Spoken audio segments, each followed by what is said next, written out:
Ever stared at your bank account and seen that magical six-figure number staring back at you for the first time? Congratulations. You've officially joined a club that most people never reach. But here's the thing that nobody tells you about hitting $100,000. Having the money is actually the easy part. Knowing what to do with it without completely screwing up your financial future is where things get really complicated. You've probably spent years grinding, saving every dollar you could, maybe eating more ramen noodles than any human should consume, all to reach this milestone. And now that you're here, you're faced with a problem that sounds ridiculous to anyone still living paycheck to paycheck. What do you do when you actually have money to invest? The internet is full of advice ranging from brilliant to completely insane. Like some guy on TikTok will tell you to put it all in NFT. Your sister thinks you should buy dividend stocks, and your financial advisor is probably pushing some complicated strategy that makes them rich while keeping you average. My name is John, and I help people understand how money actually works instead of how social media wants you to think it works. If you're sitting on $100,000 and want to make decisions that will actually build wealth instead of just making other people wealthy, make sure to subscribe and hit the like button if this information helps you avoid some expensive mistakes. The truth is, most people who reach $100,000 in savings make the same critical errors that keep them from ever reaching serious wealth. They either get paralyzed by too many options and do absolutely nothing, or they get overconfident and make moves that sound smart but are actually terrible for their situation. Today, I'm going to walk you through exactly what you should do once you hit this milestone, and more importantly, what you absolutely should not do if you want that 100,000 to become a million or more. But first, let me destroy a myth that's probably floating around in your head right now. Having $100,000 does not make you wealthy. I know that sounds harsh, especially if you've worked incredibly hard to get there, but it's the truth you need to hear. $100,000 makes you financially stable, which is awesome, but it doesn't make you rich. The difference between those two things determines whether you'll spend the rest of your life working for money or whether money will start working for you. Here's what most people don't understand about reaching six figures in savings. You're not at the finish line. You're not even halfway to the finish line. You're at the starting line of actually building wealth. This is where the real game begins. And the moves you make from this point forward will determine whether you retire comfortably or work until you die. The first thing you absolutely need to do is take a breather and not panic invest. I know that sounds crazy when you've got all this money sitting in your account, but hear me out.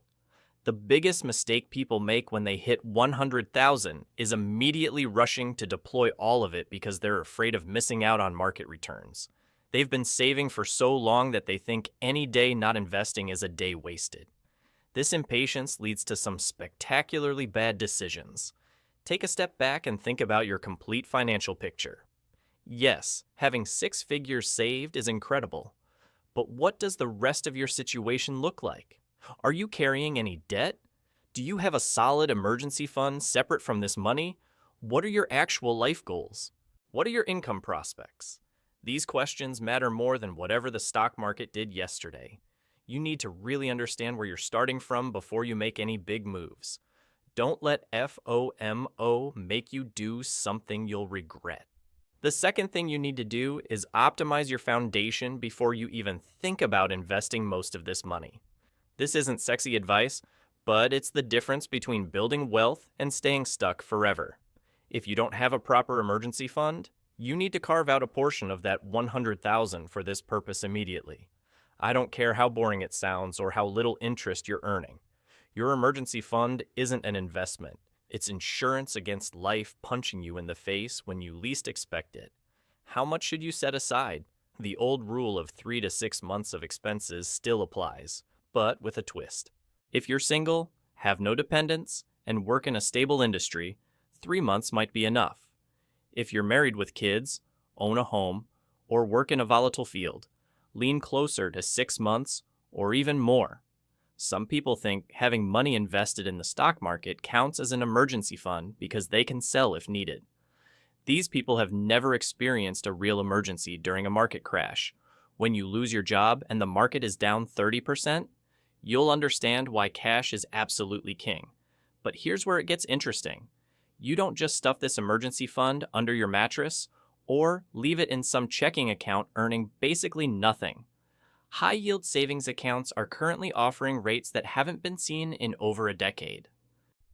We're talking about 4 to 5% annual returns on money that's completely safe and accessible immediately.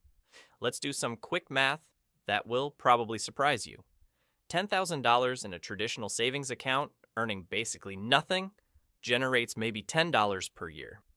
The same $10,000 in a high-yield savings account, earning 5%, generates $500 annually. That's enough to cover a month of groceries or several months of utility bills, just from interest on money you need to keep liquid anyway. That's real money, and it's money you don't have to think about.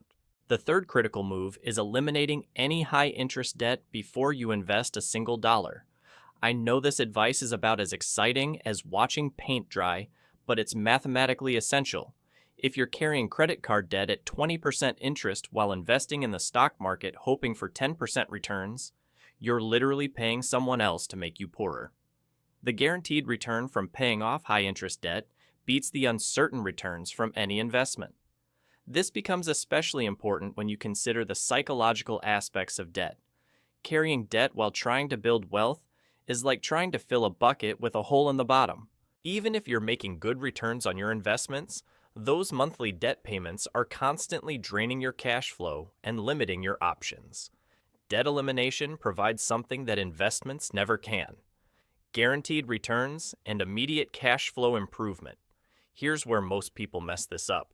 They want to keep their debt and invest simultaneously because they're worried about missing out on market gains. This is emotional thinking disguised as mathematical reasoning. The reality is that eliminating 20% interest debt gives you an immediate 20% return on your money with zero risk. Show me an investment that guarantees 20% returns with no risk, and I'll show you a scam. The math doesn't lie. Pay off the debt first. The fourth thing you need to understand is the power of tax-advantaged accounts, and this is where most people leave serious money on the table without even realizing it. If you haven't maximized your contributions to retirement accounts, you're essentially declining free money and paying unnecessary taxes on top of that. The contribution limits for these accounts increase every year, and they represent some of the most powerful wealth-building tools available to regular people. For 2025, you can contribute over $23,000 to a 401k with additional catch-up contributions if you're over 50. Traditional IRA and Roth IRA allow additional contributions, and health savings accounts provide triple tax advantages that make them incredibly powerful for long-term wealth building. These aren't just retirement accounts, they're wealth-building machines that let you legally avoid paying taxes on investment growth for decades. The decision between traditional and Roth contributions depends on your current income level and expected future tax rates. If you're in a high tax bracket now and expect to be in a lower bracket in retirement, traditional contributions make sense. If you're early in your career or expect tax rates to increase in the future, Roth contributions let you pay taxes now at lower rates and withdraw everything tax-free later. But here's the part that will change how you think about these accounts. The contribution limits aren't just suggestions. They're opportunities that expire every December 31st. Miss them, and you can never get them back. That unused contribution space is gone forever, along with decades of potential tax-free growth. That's money you can never make up. The fifth crucial decision you need to make is choosing your investment strategy. And this is where people build generational wealth or become cautionary tales. The investment world is designed to separate you from your money through complexity and fees. Everyone wants to sell you something, and most of it is garbage wrapped in fancy marketing. Here's what the financial industry doesn't want you to know. The most boring investment strategy consistently outperforms the exciting ones. While some guy on YouTube is telling you about his secret stock picking system and your brother-in-law is bragging about his cryptocurrency gains, The wealthy are quietly putting their money into simple index funds and watching compound interest work its magic. Index funds aren't sexy. Nobody's going to be impressed when you say you own the entire stock market through a single fund. But you know what is impressive? Actually having money when everyone else is struggling. Index funds like the S&P 500 have averaged around 10% annually for decades, including through wars, recessions, and market crashes. $100,000 invested in an index fund averaging 10% annually becomes over $260,000 in 10 years, without you adding another penny. In 30 years, you're looking at over $1.7 million. This isn't get rich quick. This is get rich inevitably, assuming you don't do anything stupid. But people mess this up because they think they can beat the market. They want to time the market or pick individual stocks. 90% of professional fund managers can't consistently beat the market, but somehow Dave from accounting thinks he can. Dollar cost averaging becomes your best friend when investing large sums. Instead of throwing all $100,000 at once, spread your investments over several months. Maybe invest $20,000 per month for 5 months. This reduces the risk of buying right before a market crash. The sixth thing you need to understand is diversification, but not the kind that financial advisors usually push on you. Real diversification isn't owning 50 different mutual funds that all basically hold the same stocks. It's spreading your risk across different types of assets that react differently to economic conditions. Real estate deserves serious consideration when you're working with six figures. Not because you need to become a landlord and deal with tenants calling you at midnight about broken toilets, but because real estate provides something that stocks don't. Leverage and inflation protection. With $100,000, you could put down payments on multiple properties and control assets worth several times your initial investment. Let's say you use that $100,000 as down payments on 4 properties worth $80,000 each. You now control $320,000 worth of real estate with your original investment. If those properties appreciate by just 5% annually, you're earning $16,000 in equity growth on your $100,000 investment. That's a 16% return, and we haven't even talked about rental income yet. But direct real estate investment isn't for everyone. If you don't want to deal with property management, maintenance, and tenant issues, real estate investment trusts give you exposure to real estate without the headaches. REIT trade like stocks, but own income-producing properties like apartments, offices, and shopping centers. They're required to pay out most of their profits as dividends, making them excellent sources of passive income. International diversification also matters more than most people realize. The United States represents about half of the world's stock market value, which means there's another half of opportunities in other countries. International funds give you exposure to companies and economies that might outperform when the U.S. market struggles. The seventh and most important thing you need to do is develop systems that prevent you from sabotaging yourself. Having money is easy. Keeping money and growing money requires discipline that most people simply don't possess. The financial industry, social media, and your own emotions will constantly try to convince you to make changes that benefit everyone except you. Set up automatic investments that move money from your checking account to your investment accounts without requiring any decisions from you. Automate your retirement contributions, your emergency fund deposits, and your taxable investment accounts. When investing becomes automatic, you remove emotion from the equation. You can't panic sell during market crashes if your money is automatically buying more shares every month. Create rules for yourself and follow them religiously. Maybe you decide to rebalance your portfolio once per year and never touch it otherwise. Maybe you commit to increasing your investment contributions every time you get a raise. Maybe you promise yourself that you'll never check your investment balances during market volatility. Whatever rules you choose, stick to them, even when every instinct is telling you to do something different. The biggest enemy of wealth building isn't market crashes or economic recessions. It's your own behavior. People who build serious wealth over decades aren't necessarily smarter or luckier than everyone else. They're just better at not doing stupid things with their money when emotions run high. Understanding fees and expenses becomes critical when you're working with larger amounts. A 1% annual fee might not sound like much, but on a $100,000 portfolio, that's $1,000 per year. Over 30 years, assuming 7% growth, that 1% fee costs you over $60,000 in lost returns. Multiply that across multiple accounts and expensive investment products, and you're talking about enough money to buy a house. This is why low-cost index funds are so powerful. Instead of paying 1 to 2% annually in fees, you might pay just 0.03%. The difference in fees alone can add hundreds of thousands to your net worth over decades of investing. Tax efficiency also becomes increasingly important as your wealth grows. Every dollar you pay in unnecessary taxes is a dollar that can't compound and grow for your future. Here's what nobody talks about when discussing six-figure investments. The psychological shift that happens when you stop living paycheck to paycheck and start building real wealth. Suddenly, you have options that didn't exist before. You can take calculated risks because you have a financial cushion. You can say no to jobs or opportunities that don't align with your goals because you're not desperate for every dollar. This financial cushion changes everything about how you approach life.